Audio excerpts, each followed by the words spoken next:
This is my second video update for the day, and this is going to really be an update because I'm going to cover three news topics. I'm going to update on three news stories that I talked about on my morning video. And let's get started with the POW camp missile strike, or if you go by what the Ukraine military says, this was an explosion, a bomb plant by the Russians. This is according to the Ukraine military.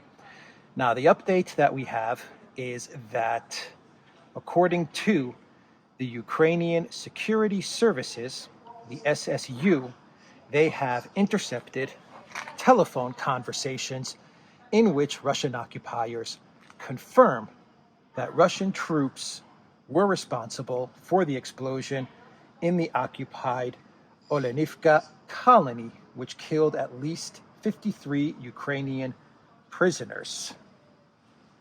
This is a quote from the SSU, the Security Service of Ukraine. The Security Service of Ukraine intercepted telephone conversations in which the occupiers confirm that Russian troops are to blame for this tragedy.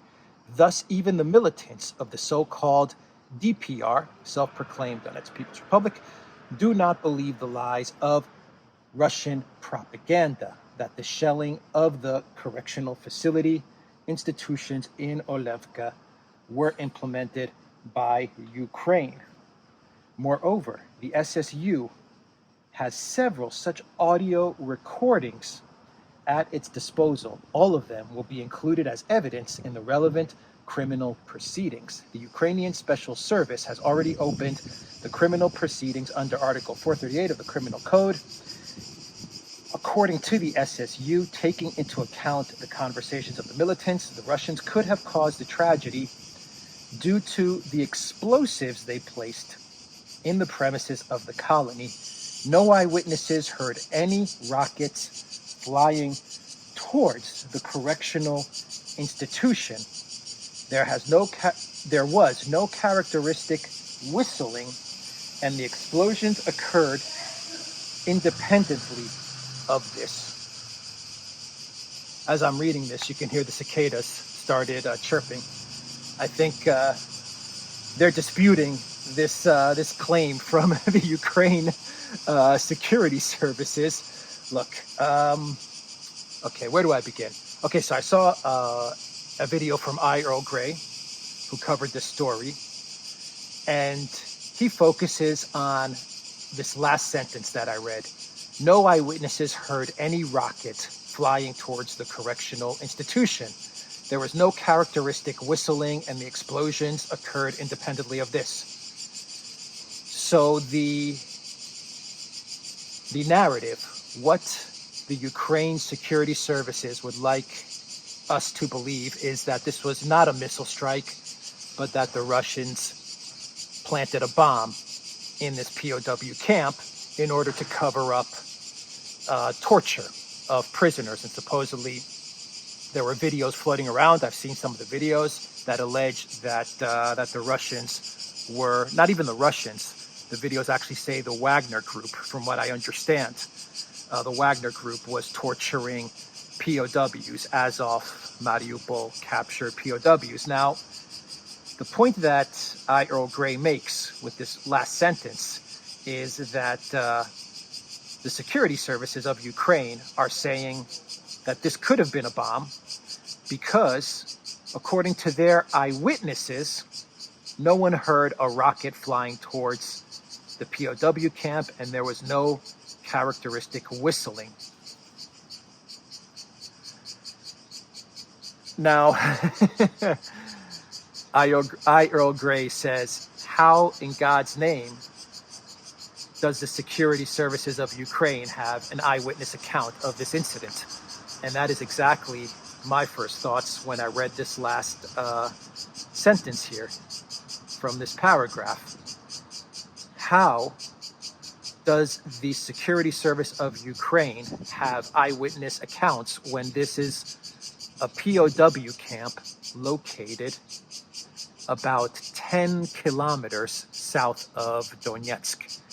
In other words, this is a camp that is fully 150% under the control of the DPR and the Russian military.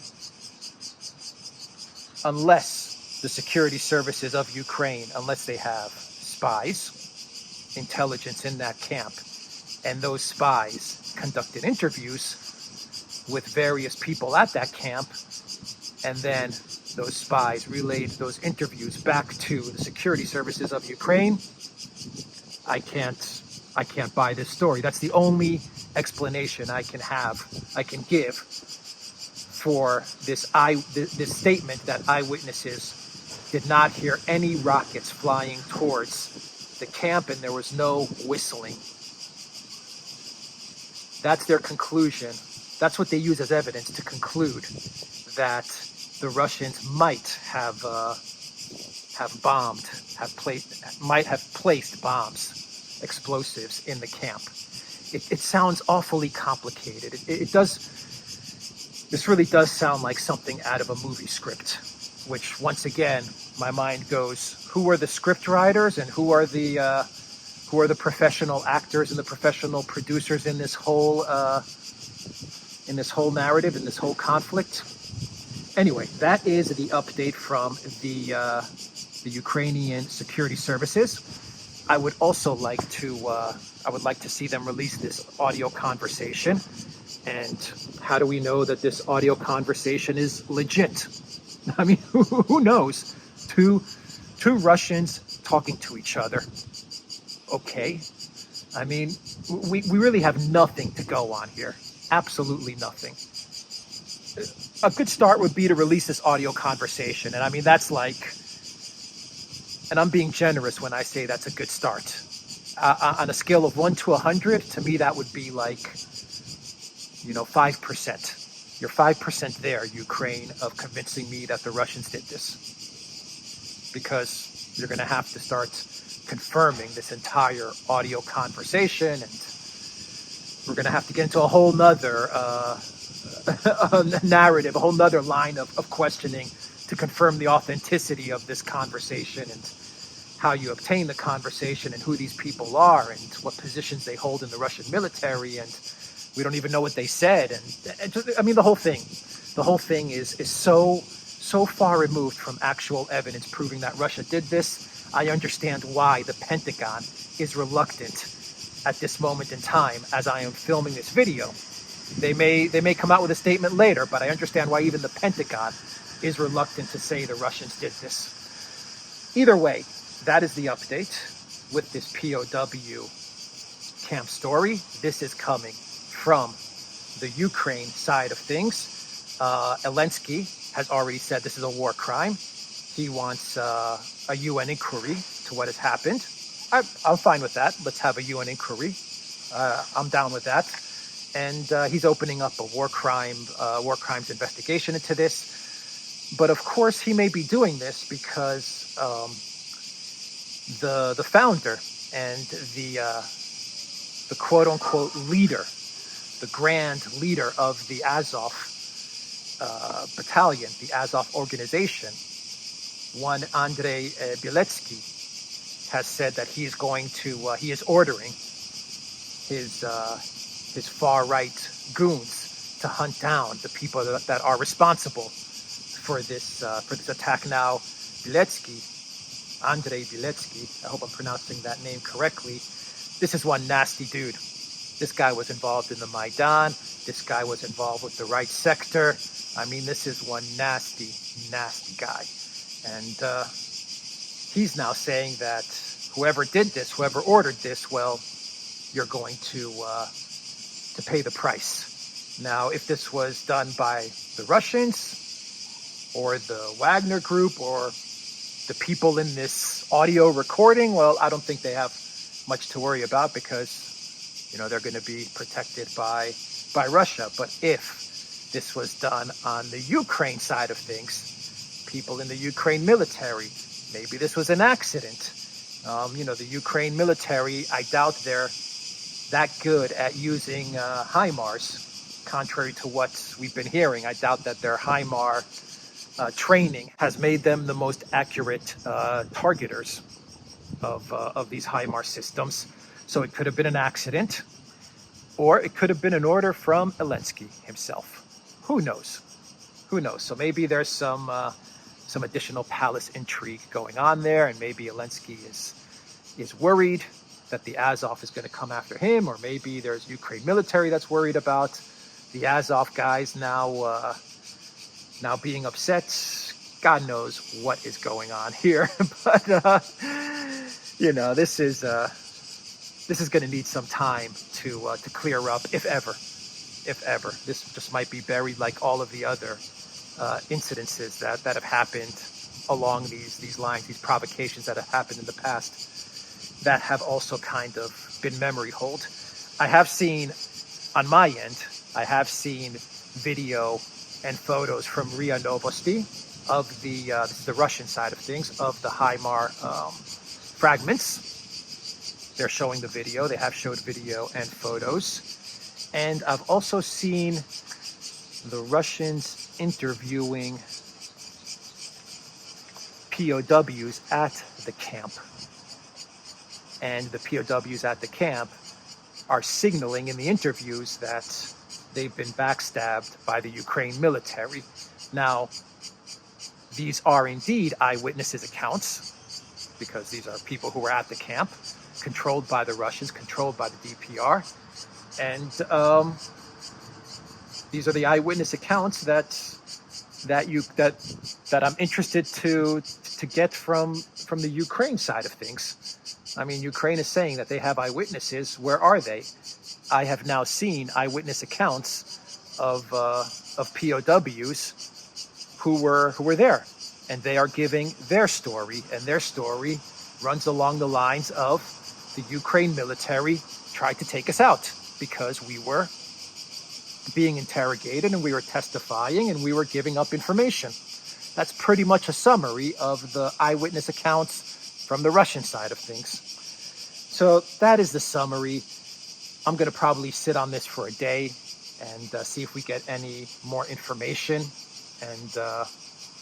And you are getting just a lot of different stories, kind of all over the place. But I think this kind of brings everyone up to speed as to where we are with this POW camp provocation, missile strike, explosive, according to Ukraine security services.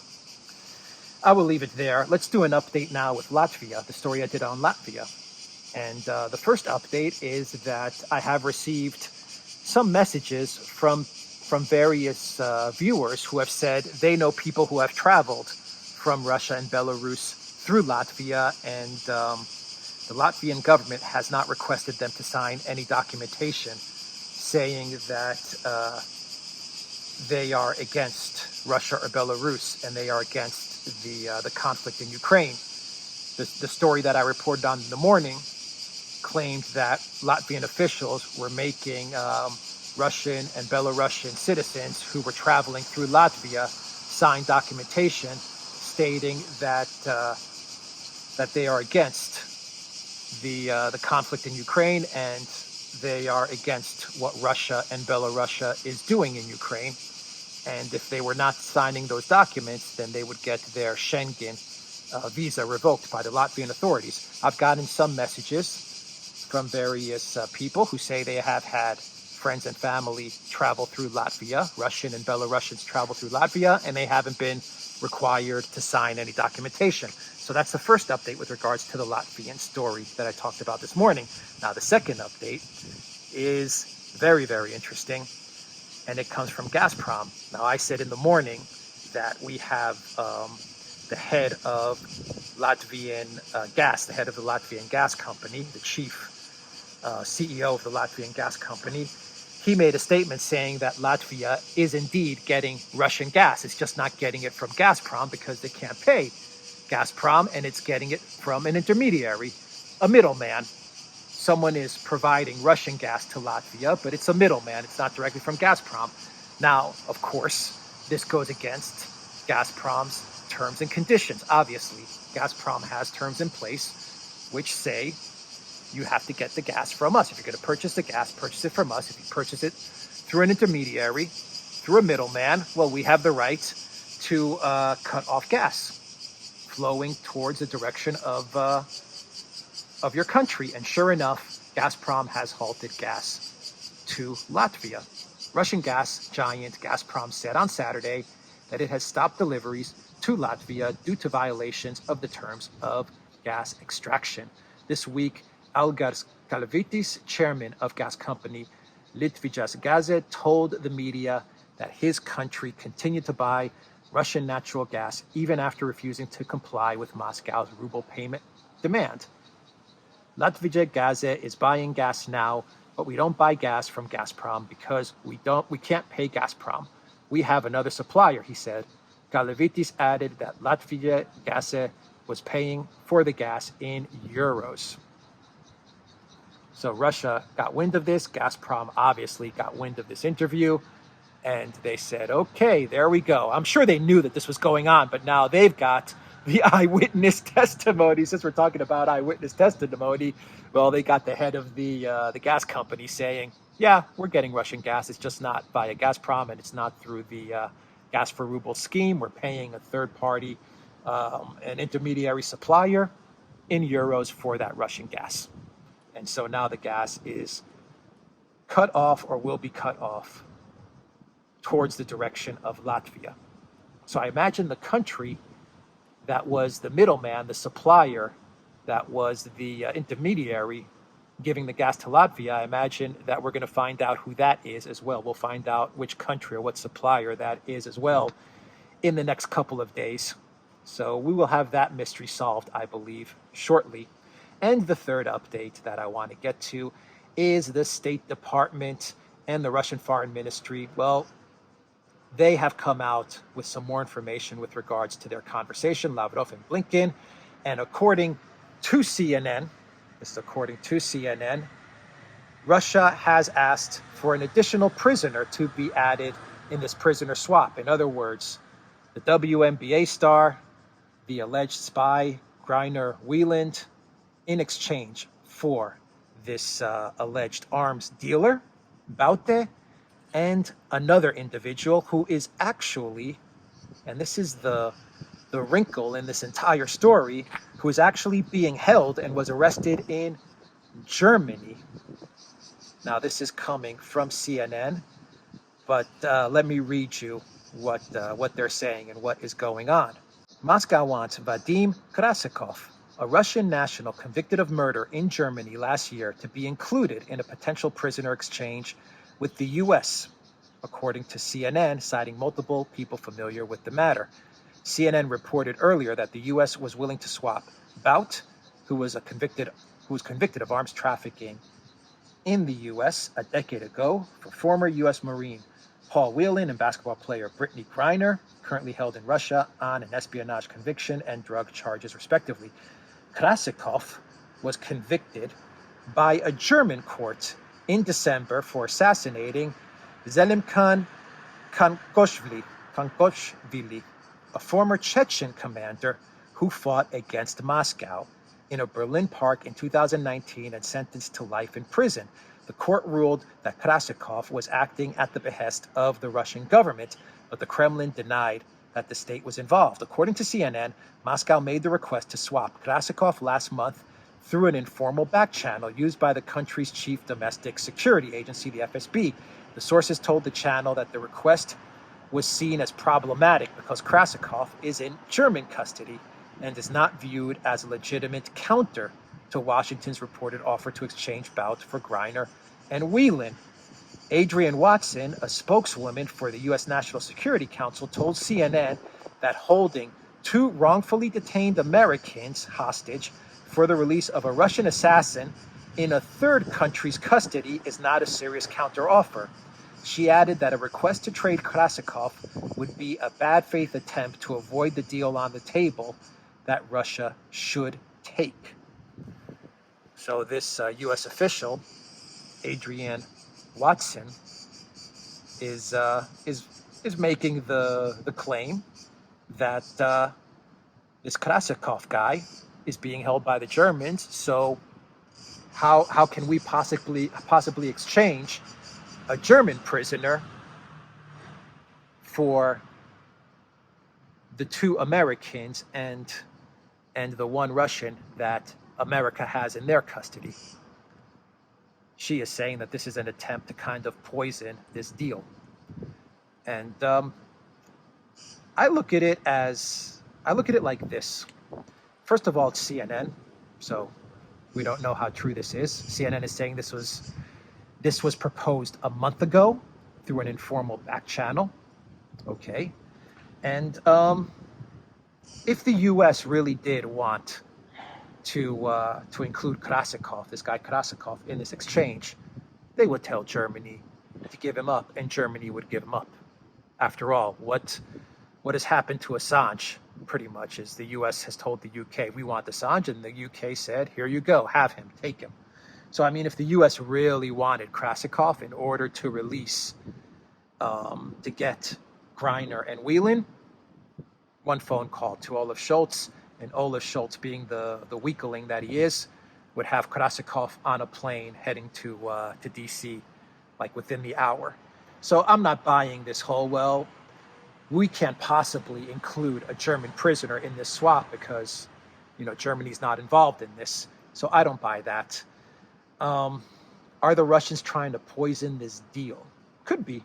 Maybe they're trying to poison the deal, but I don't think so. I don't think they would go, if you believe CNN, let me preface it with, if you believe CNN, I don't think the Russians would waste their time and go through all of this negotiation if they were trying to poison it. If they really want Krasikov back, and if they really want Baude back, then the Russians, they would make the effort, and they would go through the process to get these people back.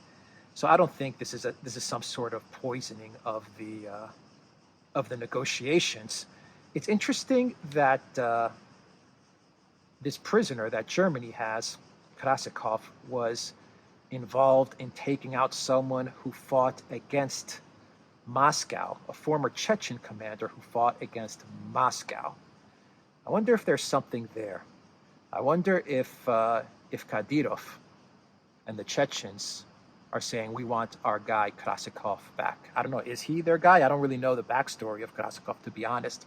But I wonder if this is some sort of a deal to give the Chechens someone that's important to them. Could be.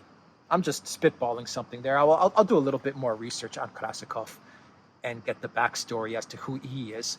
But he killed a former Chechen commander who fought against Moscow. So that is the backstory that I'm getting here from CNN and from RT. So I'll do a little bit of research on Krasikov and see if there's another angle there as to why the Russians, or perhaps the Chechens, may want him back in Russia. So that is the update with the prisoner swap story as well. And let's do a clown world, a real quick clown world, and it has to do with Robert Habeck. Since we're talking a little bit about gas and how gas has now been cut off to Latvia, German economy minister Robert Habeck was drowned out by protesters in Bayreuth on Thursday as he urged the Germans to accept the rising cost of energy as the price of standing against Moscow. Meanwhile, gas prices are set to soar even further thanks to a new government surcharge. A chorus of jeers and whistles rang out as Habeck took to the stage during a citizens' forum in the Bavarian town, holding signs reading "Warmonger." They chanted "Get lost" as Habeck attempted to defend his government's anti-Russian policies in the face of a floundering economy. And I am going to play the video of German economy minister and vice chancellor of Germany, Habeck, who is getting jeered and booed and being called a warmonger. Good on you, German people. Germany, I believe the people of Germany are starting to wake up as to what is going on. This is not only a conflict in Ukraine. We have not only seen an economic war against Russia, but this is an economic war against Germany as well. This is a deindustrialization that is being foisted onto Germany. And the German people should have none of it. They should not put up with any of it. So this is a good sign that Germany is starting to take notice and to wake up. Here is the video. Eure Punkte so zu formulieren, dass sie als Fragen oder Punkte verständlich sind, dann will ich da ganz gerne drauf eingehen. Wenn ihr das nicht wollt und glaubt, man muss die Argumente mit Pfeifen und Lautstärke austragen, würde ich euch, ohne bevormundend sein zu wollen, sagen, das trägt in der Regel nicht zur Überzeugungsarbeit bei, sondern nur, dass alle genervt sind und dass auch die kritischen Punkte, die möglicherweise vorgebracht werden. And that is my video update, my second video update for the day, theduran.locals.com. Check out Alexander's channel, check out the Duran's channel, Rumble, BitChute, ODYSEE, and Telegram as well. Look for me there, look for Alexander there, look for the Duran on all of those great platforms. Take care.